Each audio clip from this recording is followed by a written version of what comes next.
Mr. Heeman, the Mayor of Highland. I thought it was me, but it's actually you.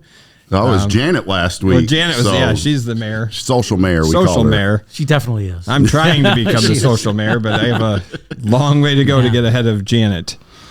Before we get going, Jeff, just want to remind everyone to subscribe to the YouTube page, and that way you can see all the videos that have been posted.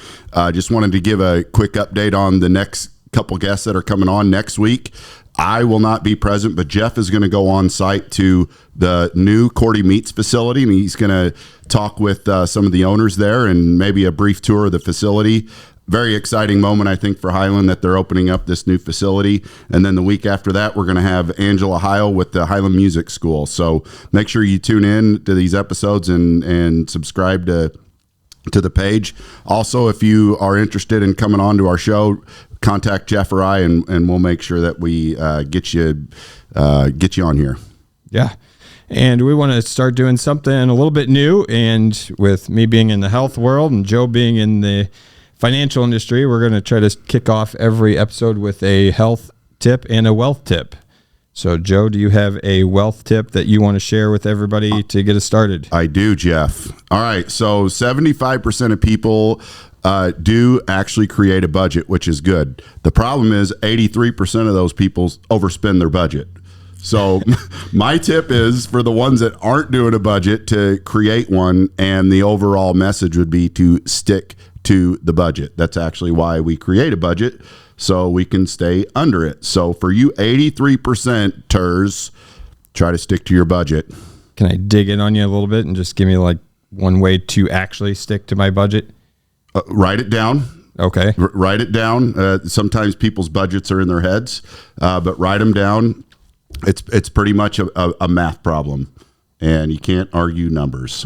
That's very true. So good. If it's not there, it's not there. So health tip wise, I'm going to just kind of go to the basics of what we teach. And a lot of people, when nutrition, everything comes up. Weight loss is just generally speaking at the top of everybody's list of things to do. And one of the biggest mistakes that we see people make all the time is that they're trying to eliminate things from their diet. It's like, what do I need to cut back on? What do I have to get rid of?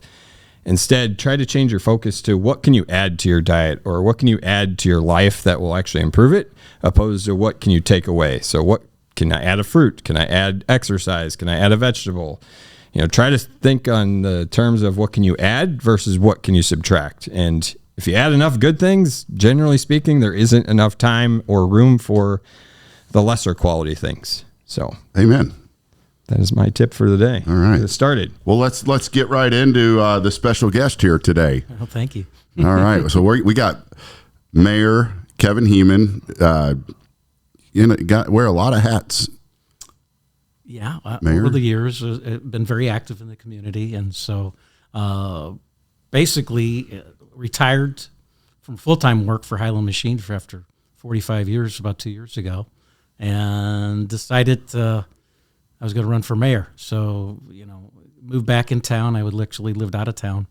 And my wife and I said, well, she probably said, what are you trying to do? But I said, oh, I think I'm interested in doing it. So I actually had ran for city council back in the 90s. I was a city councilman from 1991 to 1995. So I knew what I was getting myself into, city politics or, You want to come to the mic a little bit? City politics are something that you're going to run into citizens and citizen complaints and citizens thank yous too, so they go along with it. So you just try to make this community a little better place by volunteering basically your services.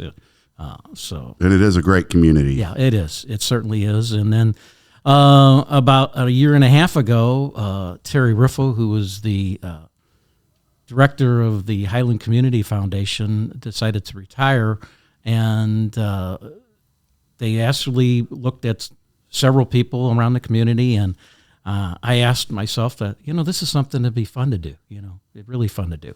And so now I'm part-time director of the Highland Community Foundation, which is a tremendous organization and gives so much back to the community. And so two hats there I'm wearing all the time. Yep. So. And I want to ask you about that a little later on.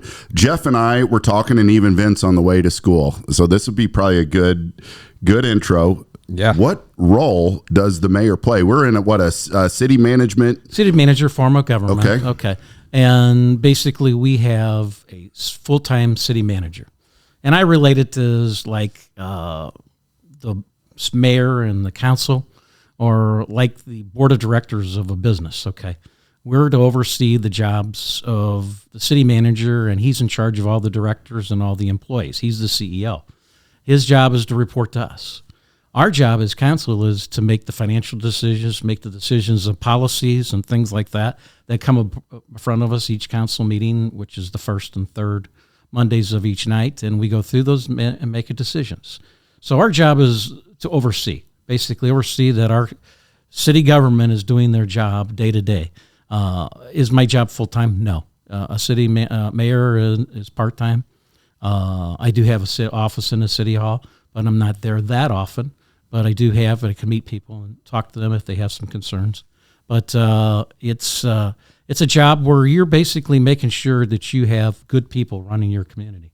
And I'm very proud to say that we have an outstanding staff. Our city manager, Chris Conrad, is doing an excellent job. He came on shortly before I became mayor. He took the place of Mark Latham.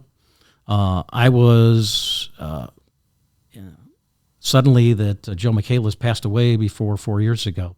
And before I ran, the city council put me on as a temporary mayor to fulfill his last month and a half of his term. So I've been mayor for just over 4 years now, close to. So what kind of term are we talking here? How does all that work? a term. Yeah. So you could be the official first to know. Okay. Okay. Oh, all right. First to know. So this week is filing period for the next election in April. Okay. And well timed here. Yeah, no kidding. So Monday morning at 8:00, I officially filed my petition for running as mayor for another 4 years. So. All right. So, it's been 4 years already. Yeah. So yeah. Wow.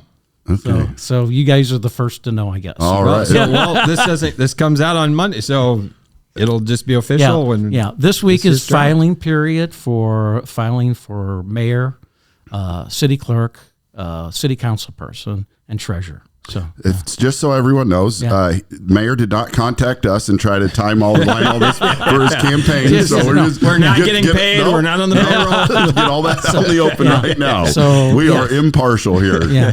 So yes, it was a long conversation with my wife and family, and said, do you really want to do this for those 4 years? And with talk, and I had to talk to a few other people because I wanted to make sure that I'm not a conflict for the Highland Area Community Foundation as their executive director. I wanted to make sure I'm not a conflict as mayor with the any other things. So my family was all supportive, and so I don't know who's running against me yet at this time. So so is it possible that nobody will run against? Surely somebody feels like somebody always thinks they can do better, right? Oh, I hope so. I hope so. I hope gotta be challenged. I hope there's always somebody out there that really wants to do something for our community and be involved, because it's not a difficult job. It's just a time consuming, because everywhere you go, people want to talk to you about something, an issue. I got this pothole in my front yard, or in front of my yard or house. They want to talk about trash, How about one of our so we asked for questions if somebody had any for you, and I got one about their neighbor's grass was getting a little out of control, and they were wondering why you haven't done anything about why that. Me Mayor. personally. Yeah, so you can talk to Highland right now, Mayor, and clear this all up. Well, unfortunately, I mean, there is laws. Laws are called ordinances in a city of Highland, in the city business, and there's rules and regulation, and we have code enforcement officers basically, and also the police department help in that aspect. Okay, so, and I don't quote me on the length of the grass, but if it reaches over 8 inches in height and you get a complaint, code enforcement will issue a notice that you have so many days to clean your grass up. If it doesn't get done, the city will come out and cut it themselves and charge you for doing that service. Okay. You know. What do they charge? Yeah, maybe I'm interested in Yeah. not cutting my Might actually be grass cheaper anymore. than- Probably not that cheap. So, I mean, but there's certain rules and Good question. regulations. I can't tell you off the top of my head all those rules and regulations, but code enforcement could tell you those. And we do go out and do that. I mean, there's also people talk about derelict cars or their properties. The main thing is it's going to actually take a complaint from somebody else. It You does guys take aren't just driving around We're not looking for people stuff. Yeah, you know, for somebody's grass to be. Yeah. You're not out there measuring with your ruler. No. It's going to take somebody. So if you have an issue with one of your neighbors' grass, you need to go file the complaint and let the process go. Let the process go through. And I mean, there's things that we have to, there's rules and laws that we have to follow from coming on people's property. You got to get the right permissions and all that kind of stuff. So it's a lot of things that you just think it just happens, Yeah. And it's, when people see houses that are almost falling apart for you can't do much about them, but you can issue citations and notices, and they have to go to the courts, and then the courts eventually will rule on those things. So, Yeah, everything's a process. It's not just you. No, running around the I mean, streets. everybody has their rights as yeah. citizens, and we have to follow those rights. Well, you probably get a lot of personal calls from people that you really can't personally do anything about, though, right? Well, I mean, if a citizen calls me, and they do call me, okay. Do you want to put your cell phone number out here? No. It's published. So, Okay, well, go I to the carry two website. cell phones, so it's one personal, one for city business. But I will try my best to answer their question or get them an answer. Sometimes the answer is not what they're looking for. Yeah. But I will try to respond to them one way or the other. I know that I've not made some people happy in some of the responses.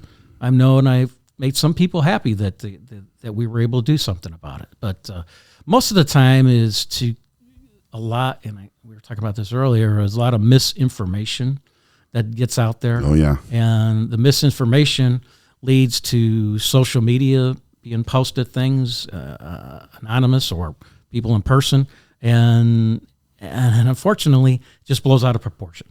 And we try to clear up those things, but it's a difficult thing in today's world. Yeah. So, People get energized and yes. their emotions Yeah. take over. And yeah. yeah, you don't have anything to do with the Aldi debate, do you? With S or no? Okay. Aldi debates. I got a feeling he's not tracking all these. Mayor, silly debates. I try to bring the Aldi conversation into every talk. I think I'm just going to be my thing anymore. But Yeah. So, let's just skip ahead to maybe some things that rumors that we had, and maybe you have some answers for. And let's start with the hotels. Are they still in works, or a new hotel coming to town? Well, let's talk about what we have already and what's been happening in town, and let's hopefully look toward the future. Okay. Perfect. So, Seasons Inn, which would be the formerly the Baymont, is under remodel right now. I went out and made a visit to them the other day. They're doing a floor at a time. They're taking out all the furniture, putting new furniture in, new carpet. They did a facelift to the front of the building. It's starting to look really nice. So I wish them well, because we do need them to stay in existence in town. So they are doing their job as a new owner to make their improvements, and we're happy to see that. On the other side of I call them VRBOs or Airbnbs, are just thriving in this community, which is really neat to see. I mean, you just above Gaucho's, which is, I think they're called Swiss Apartments now or something. There's 2 Airbnbs that can be rented above with the old journal printing business.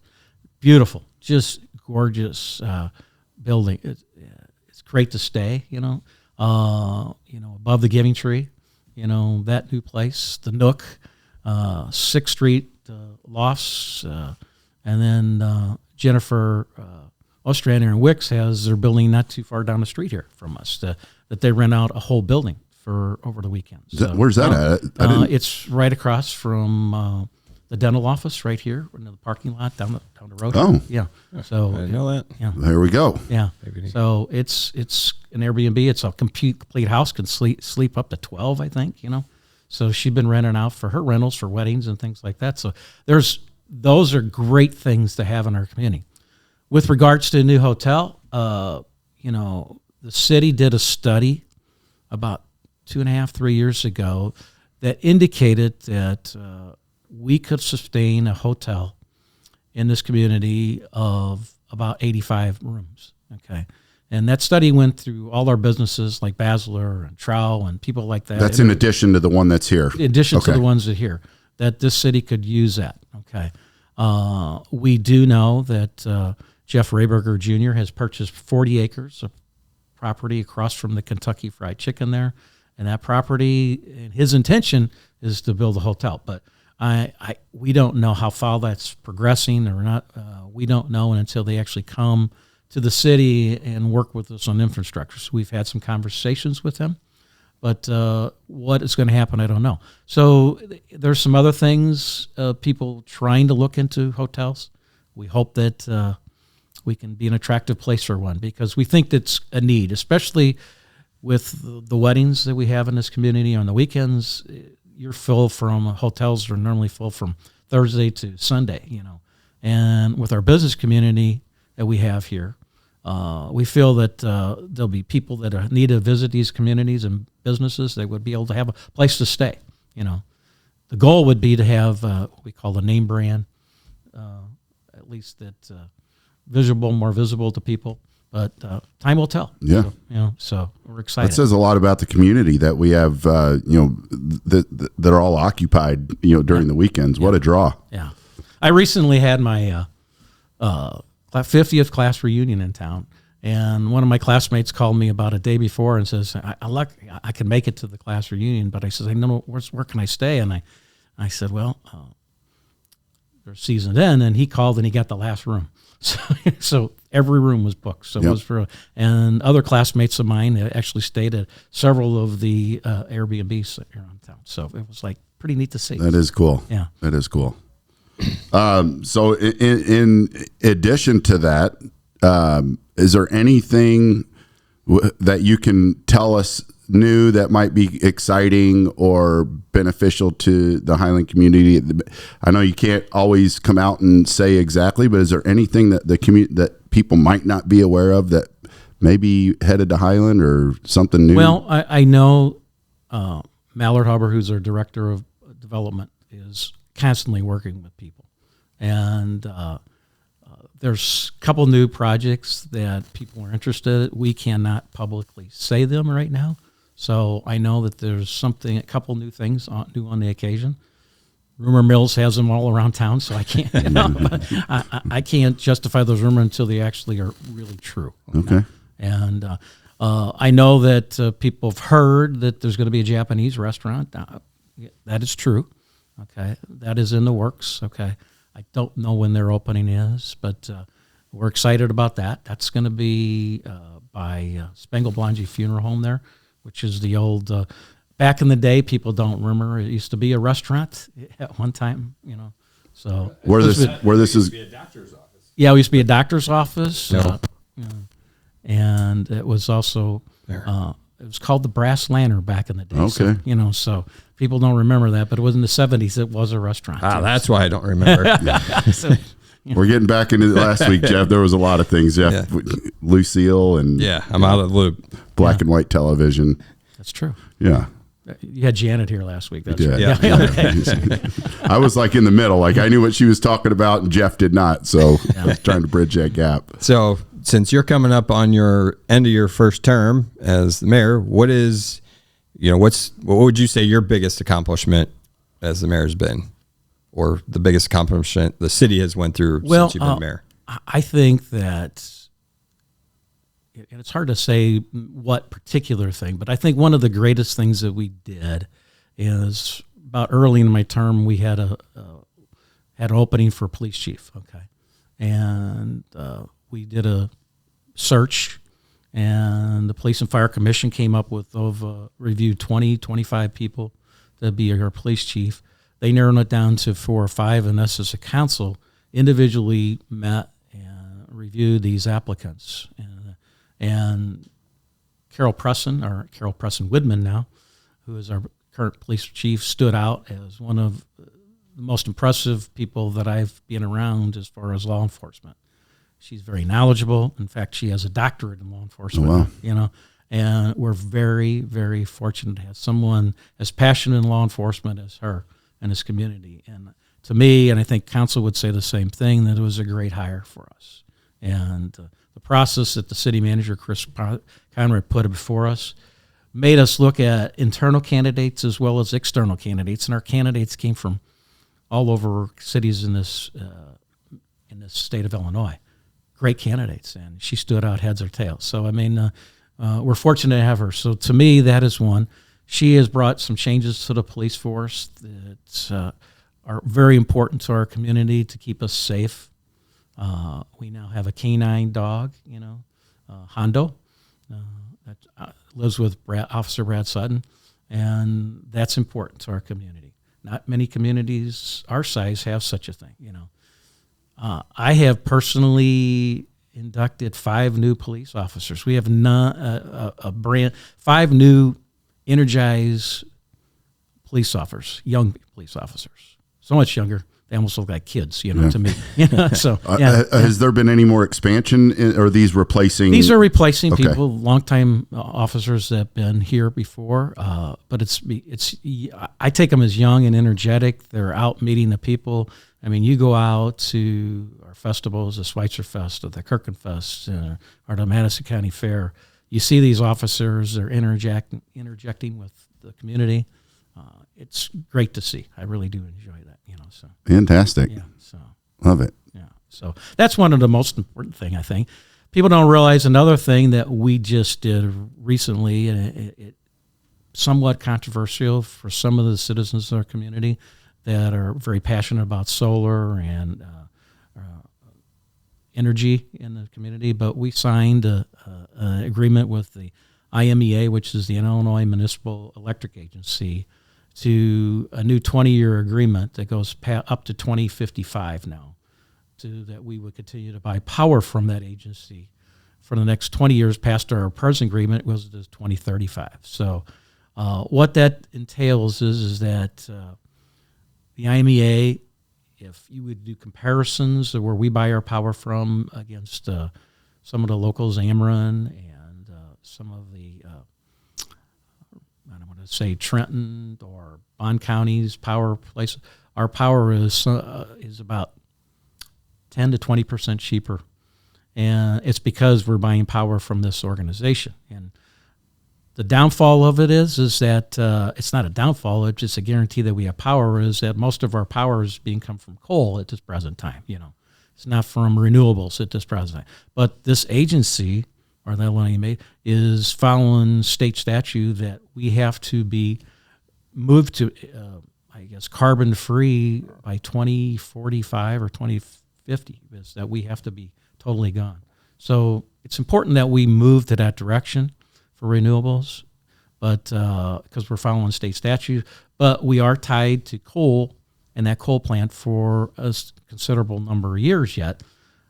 The good thing is that it's reliable and it's affordable power. So, well, I want to support what you're saying. I did own a business in Collinsville, and I can attest to the difference in the cost of utilities. And I know sometimes people get out and complain and think our rates are high, but for anyone that is saying that, I can tell you that is the case for sure. Yeah. I think the bad rap that people were thinking is that because this is still tied to a coal facility, that it will eventually has to close down, according to state statute, and by 2045, I believe it is. They thought they were tied for coal forever. That's by no means. We are working with the IMEA on projects that in this community. An Ameren project right outside of town is on Drake's property. Mm-hmm. If you go east or west of town, Highland is a solar field. Okay, there's another solar field being planned on with the IMEA that's going to be actually south of that. So we're really going to see more and more solar fields, transmission lines improvements, and things like that to make the grid better, to make everything more better for. So we're working in conjunction with Ameren and the city, but the having our own electric department and we're managing it through the IMEA is a great asset for this community. Well, even being able to contact your city utility to ask questions when you're not going through an 800 number like Ameren, it is a big deal. And, hats off to our electric department. I don't know if people in this community realize it, but the 2 hurricanes that just went through the South, first it was Helene, or I guess it went through North Carolina. We sent 2 crews down, 2 individuals in a crew truck down there to help restore power. They were there for about a period of 10 days, and then we just sent people down from Milton down to Florida. Oh, that's awesome. I didn't know that. Yeah. And that's in conjunction with working with the IMEA and the American Public Power Association. We share resources. We share, when there are accidents or catastrophes happen, we share and we get involved and so forth. And even our fire department, we sent 3 firemen down and a fire truck down to Florida to help out. So that's great for our community to be able to respond and do that to them. So. I think one thing where Jeff and I started this to bring more exposure to the businesses and various nonprofits in Highland, and the theme is people love this town. Well, we hope they do. Well, the majority do. I think so. Yeah. I mean, the ones that are happy, I've lived as an adult in a different community, and the feel here is very passionate. There's an expectation for us all to look out for each other and keep trying to be successful and stuff. And I think it goes a long way. Yeah.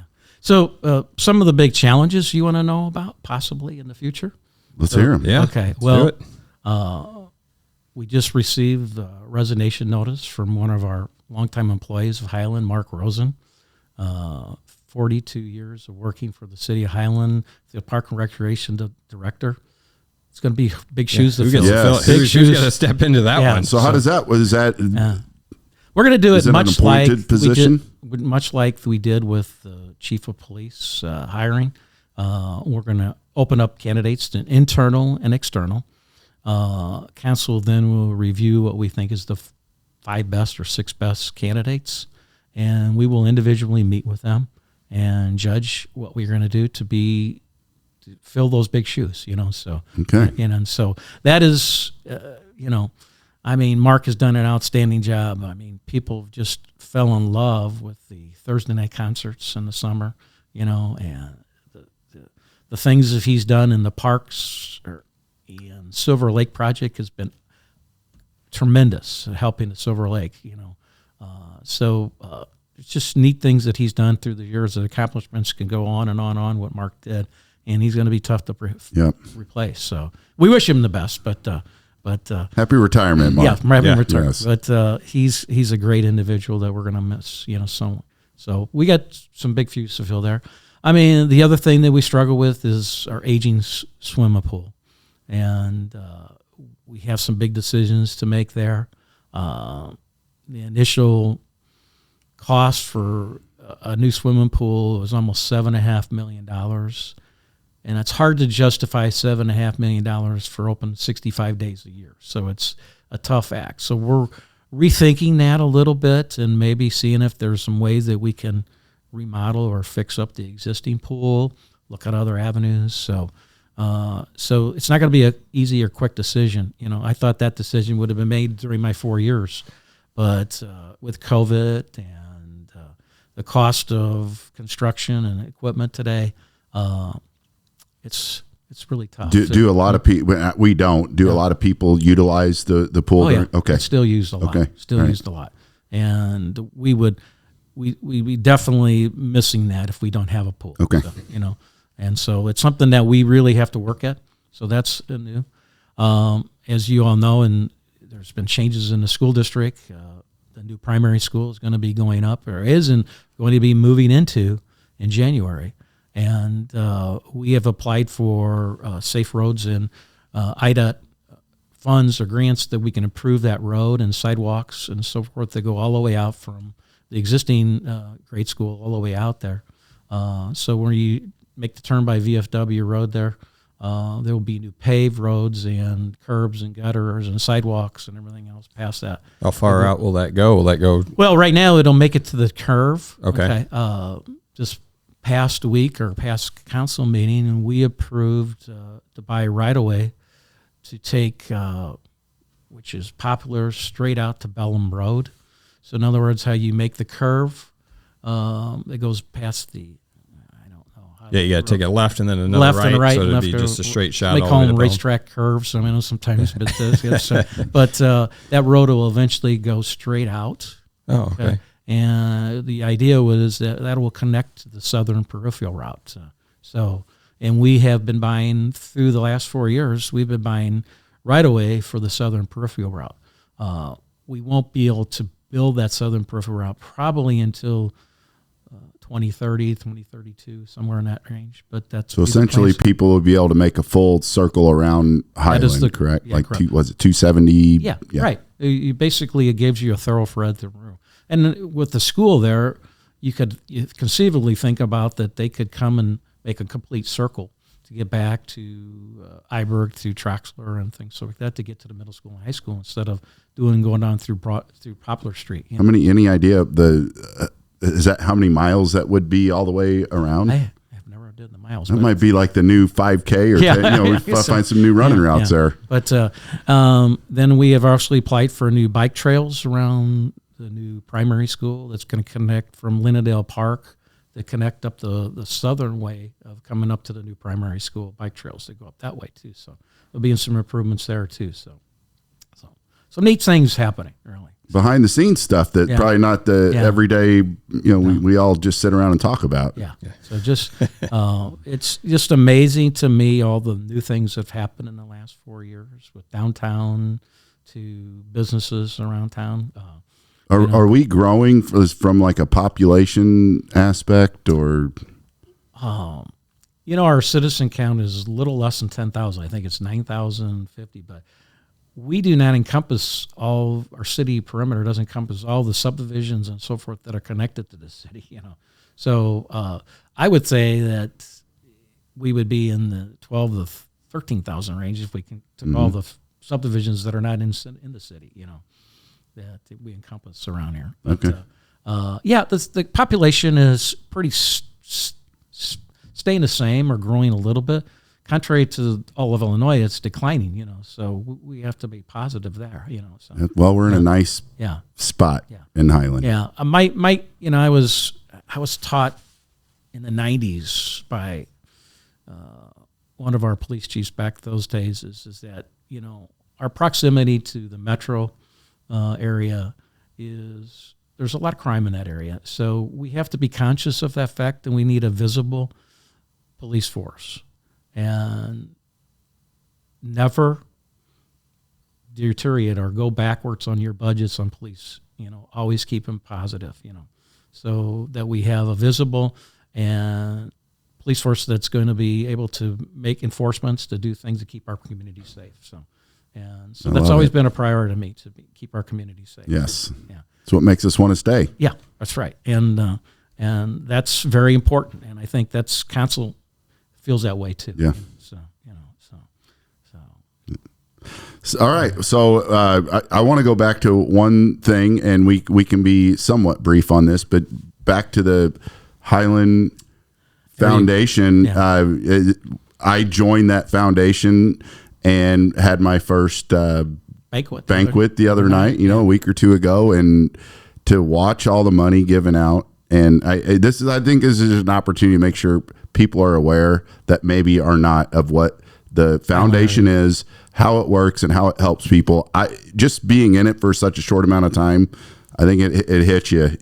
It was pretty impressive a week ago Thursday that we gave away to 40 or over 50 organizations $119,000 to our community, which was one of our largest grants night that we ever had. The foundation has been going on for now 29 years, and this was our biggest night, And you saw the different organizations and what it benefited, and some, from the Humane Society to Highland programs to Lunch Bunch to many, many different worthwhile causes, It's just amazing to see, and they're all lined up and getting their grant, and the people and enthusiasm was just terrific. And so, but it doesn't happen without people donating and giving back, So that's what we always are looking out for. We'll have an annual appeal coming out to people. It'll be a news release in the Pioneer when we have it. But most of that grant money came from what we call a program called Sustaining Members. People who give to us every year a certain amount of money that goes directly back into the community called grants. Okay. And so last year we had an outstanding year. Over $70,000 of money came from that grant program the other night from Sustaining Members, people giving to that program. So we're fortunate. Yeah, people want to do that. So it's exciting to see. The other remaining money came from what we call donor advised funds or scholarship funds or advised funds that earn interest throughout the year, and that interest then is used to pay out for their program, their special need. Some are scholarships to certain programs in the school. Some of them are for Meals on Wheels. Some of them are for Highland Parks and Recreation. Some of them are for the library.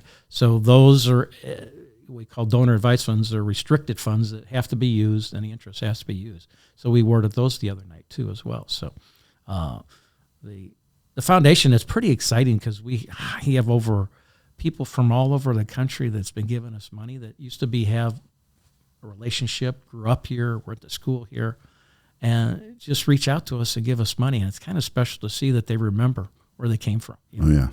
So it makes it really touches you. There's some really feel good stories, So I appreciate you sharing that. Yeah, that's awesome. I didn't know they raised such high dollar amount. So we have over right now 169 funds in the foundation. With our invested money, with the library funds that we also manage, it's almost $8 million that the foundation has today. That started just 29 years ago with $6,000 and 6 people. There you go. Yeah. That is what this community does right there, though. Yeah. That is a perfect example. Yeah. It's impressive. Yeah. So if anybody ever wants to give anything, look out for that. The grant process always starts in June. We'll have an announcement come out that the grants are open for applications. Where do people find those? They'll begin the Community Foundation. We'll have some PR. We'll have some welcome to always go to www.hcf.org. Okay, that is our website, and those notices will be coming through there. But we'll try to get the word out. Maybe we'll even let your podcast know. Absolutely. So if somebody has not somebody, but some kind of entity has a need, then they can apply, and the foundation will determine whether there's some grant policies that we have to follow, and because we're a 501c3 organization, we have to follow IRS regulations, and we have to do some follow up that make sure that money is used what is specifically given out for. Are people leaving maybe adjusting their beneficiary and their life insurance policy? It seems like an easy one. As a financial guy, you would see that would be a perfect opportunity. It's 5% or whatever. It's an easy give. Like, hey, I'm going to give when I'm, and then we are seeing that now. Okay. So basically elderly or not elderly, as we reach the age, which I'm really close to, that I have to take my what we call an RMD, I guess. Yep. Yeah. And you can turn that into a charitable deduction, correct? Right. Yep. Sounds like we make a whole episode about this. Hey. Yeah. So basically, we're seeing that quite a bit more. And so people are looking into their future. They're looking at, hey, how can I benefit the community and do a charitable tax deduction at the same time? Yep. So I love that idea. And stocks, too. We actually have the process to take in stock. We have, according to our policy, sell those stocks immediately. Yep. Either at a gain or loss, whatever it ends up being. But then that money comes to whatever they direct us to do it to. Then if someone gives you guys the stock upon their passing, then there is no tax. We have what is called a future builder fund that we've been notified that we are in the wills of probably, I would say, 10 people in the future that is going to be giving us money through that kind of program. It's called Future Building. Love it. So it's great to see. As a financial planner, I'm sure you're reaching out to people all the time, the opportunities they can give through people. Yep. We see it for sure. Yeah. So it's. I just don't think everyone knows that they can do those things. So this is, if anyone's watching and doesn't need their RMDs, which we see a lot. It's like, well, I don't know what to do with this. It's a perfect opportunity to Right. give. If they take it, they're taxable. That's correct. Yeah. So if they decide to just pass it on to an organization or even the foundation, we can direct it wherever they want. You save on taxes, and your conscience is clean because you did something great. Good for your that's community. a win-win. It's a great deal. It's really a great deal for our community. So, Well, great job. Yeah. Great job. Yeah. Joe, do you got any more questions? No, I don't have any questions. You're a good example of the excitement about being a part of this community. I didn't grow up here, and I'm not leaving. You don't remember we live right next to each other. My parents tell me, so I think I was 5. But yeah, As a growing up, he back. used to peek in our windows. I don't know. Hey, whoa! I still do that. The new neighbors, watch out. Yeah, no. But no, we appreciate you doing this for our community too, just to get the message out. What a great community we have. I mean, it is. It is. That's why we're doing it. Just another note that's new coming out, if people don't realize that we haven't been in our council chambers for almost 2 years because of the break of at Christmas Eve 2 years ago. It is fully carpeted now, and we're waiting for some new furniture to come in. Our first council meeting is targeted to be first Monday of December, and we're trying to maybe have an open house there. Is everything open at the hall again, or everything's open except for the council chamber? Okay. Right now. Yeah. Okay. That was the last to be done because that's where actually it didn't get damaged, but where all the furniture went to. So throughout and the council itself or the city hall is wonderfully redone. We didn't really want to have to do that, but it was a disaster that we had to fix. And so we have not been in council chambers. We've been at senior center for the last 2 years having our council meetings, which is not the most conducive place to have a council meeting. Yep. So, but we'll be back in council chambers, and it'll be new state-of-the-art televisions that we will have the possibility, if we want to stream online to the council meetings in the future. So, it'd be great for the ones that are homebound. Yeah, great. I mean, people could see and want to be able to reach out to the community a little bit. Get on there and watch these and listen. It'll eliminate some of these rumors we were talking about. Hear it from the horse's mouth, right? Right. So, well, it's exciting things. I think that you're going to see some changes in our community. So, we're constantly working with businesses always. And it's nice to see that businesses are interested in our community too. There's something good going on. That's great. So I think this would be like next year we ought to have Mayor back on as like kind of the state of affairs of Highland. You're a good resource here. Yeah, he's got a win. Yeah. Well, love to have you. Be back. Try and do this next year. I think we'll be back. God willing. Love to have you back and do an annual update. Yeah. So, but I would reach out to people that we're not going to see this till next week, right? Yeah. So decisions will be made, so they can't. Okay. Right. Decisions will be made. We'll know who's all running by next Monday. So surprise. Yeah, so. Okay. All right. Well, thank you so much for coming on and filling us in. It was awesome. Thanks for all you do. All right. Thank you.